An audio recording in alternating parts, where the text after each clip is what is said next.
자다가도 한 마리 들어와서 물물이 못 자잖아요. 네네. 그러니까 얘는 뭐 전신이 한 60% 이상이 그랬으니까.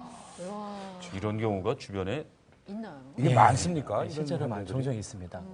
근데 그 말씀하셨듯이 첫 번째는 가려움증, 결국 이 소양감이거든요. 본인도 모르게 긁지 말아야 된다는 걸 알지만 결국 수면 중에는 특히 더 긁어서 자꾸 깨게 되다 보니까 충분한 숙면이 안 돼서 또 이 활성산소가 또 자꾸 몸 안에서도 스트레스를 또 많이 받게 되어서 가중되고 그러면 결국은 만성적인 피로증후군이 더 같이 또 초래를 하게 되고 무엇보다도 말씀하신 것처럼 얼굴 쪽에서 귀 밑이나 코 끝 쪽에 주름이나 입가에서 주름이나 눈 쪽 이 네 가지 쪽으로 주로 안면부에서 아토피가 많이 생기게 되는데 외모에 대해서 자신감이 없으시니까 실제로 많이 외출할 특히 여성분들 같은 경우도 메이크업 할 때도 조금 많이 어려움이 있으시죠. 근데 알기로는 이게 이제 자녀가 아토피 이런 심한 증세를 겪으면 부모들에게도 이른바 이 정신적인 아토피 증세가 네. 온다고요. 그래서 저한테 가끔 이제 알려져가지고 이 문의를 많이 해요, 전화로. 그래서 제가 지금 이 어느 보건소에 제가 홍보 대사로 있습니다. 일부러 이제 제가 나가서 무료로 이렇게 왜냐면 그 부모 때문에 제가 나간 거예요. 부모님 본인도 그렇지만 부모님들이 더 죽으려고 그래요. 네네. 아니 실제로 그러면 정신적인 아토피 증세가 오셨어요? 저도 왔죠. 그 저도 나중에 나이 먹었는데도 가려운 거예요, 그냥. 그래서 이거 제가 혹시 저녁에 술 좀 먹어서 그런가 했더니 그게 아니더라고요. 아토피예요. 전혀 저는 없었는데 그게 정신적으로 오니까 몸에 온 것 같은 기분이 든 거예요. 그러니까 막 긁게 되더라고. 근데 나중에 시민성이라고 표현을 하죠. 그러니까 우리 아들이 그게 치료가 되니까 저도 그게 없어지더라고요. 치료가 되셨어요 이제는? 지금 다 거의 됐어요. 어떻게 치료? 지금부터가 중요한 거예요. 네, 지금부터가 비법이 중요한데 있겠네요. 그러니까 이제 그 치료됐다는 걸 알고서 여기저기서 그냥 어떻게 했느냐 네. 방법 좀 가르쳐 달라.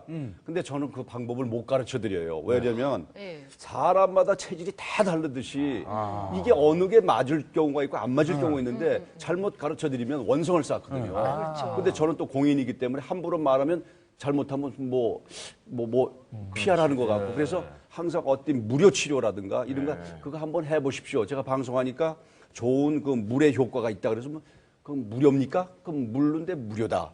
그럼 제가 그때는 안내해드려요. 믿어봐야 뭐 본전이니까. 네. 그래서 그런 식으로 제가 어떤 거를 바르고 먹고 복용해서 낫단 말은 절대 안 합니다.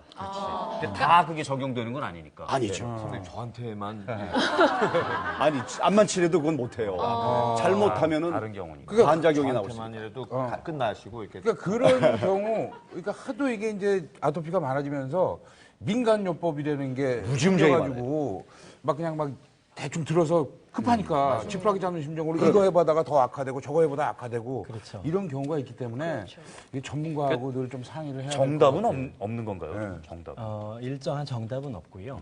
가장 기본이 되는 치료의 토대, 그 원칙이라는 건 있습니다. 예를 들어 너무 덥지 않게 키우고 그리고 이제 물을 조금 적정하게 잘 마셔서 수분 공급을 조금 더 원활히 한다든가 그리고 이제 그 일선들을 조금 피한다든가 이런 건 있지만 가장 중요한 것은 체질에 맞게 아이의 상태를 고려해서 치료하는 것이 무엇보다 제일 중요하다고 할 수 있겠죠.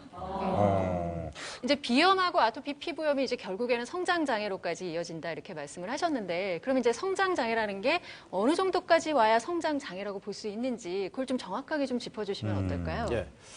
일반적으로 이제 어린이들이 키가 10% 미만일 경우, 그리고 1년에 키가 4cm 미만 자라는 경우, 그리고 100명 중에서 키 작은 순서로 세 번째 이내에 들어가는 경우, 이제 이런 경우를 이제 성장 장애라고 하죠. 그런데 이제 이것이 그 병적인 경우, 이 성장 호르몬의 결핍 때문에 오는 경우가 있습니다. 그것은 1000명에 3명 정도 다운 증후군, 쿠싱, 터너 증후군 이제 여기에 해당이 되고 네네. 그 나머지는 이제 대부분이 성장 호르몬이 정상 분비되는데도 불구하고 성장률이 떨어지는 이제 이런 것들이 이제 성장 장애에 해당되죠. 그럼 그 성장장애 원인이 있을 텐데요. 아까 그 이제 잠자는 잠 못 자도 숙면 못 취해서 하는 것 말고는 또 뭐가 있을까요? 예, 성장 장애의 원인은 가장 큰 비중을 차지하는 것이 영양적인 것이 이제 31%, 또 이제 물론 유전성도 이제 해당이 되죠. 유전적인 게 25%, 환경, 운동 이제 이런 것들이 차지하죠.